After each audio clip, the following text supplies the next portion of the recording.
संविधानाच्या 75 वर्षपूर्तीवर लोकसभेत चर्चा. पंतप्रधान मोदी आज लोकसभेमध्ये चर्चेला देणार उत्तर.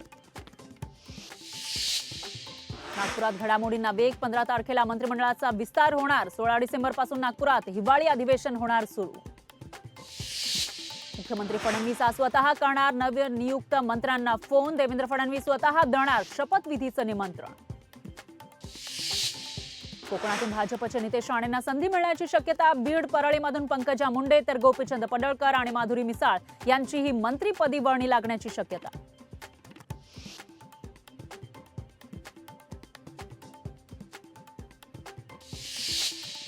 पुण्यातील 8 आमदारांना मंत्रिपदाची वेध. पुण्यामध्ये कोणाला मंत्रिपदाची संधी मिळणार यासह मंत्रिमंडळ विस्ताराकडे संपूर्ण महाराष्ट्राचं लक्ष.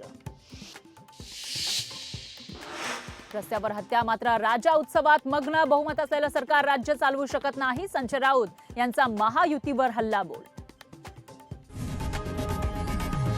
लोकशाही मराठी ऐका, पहा, जागरूक रहा.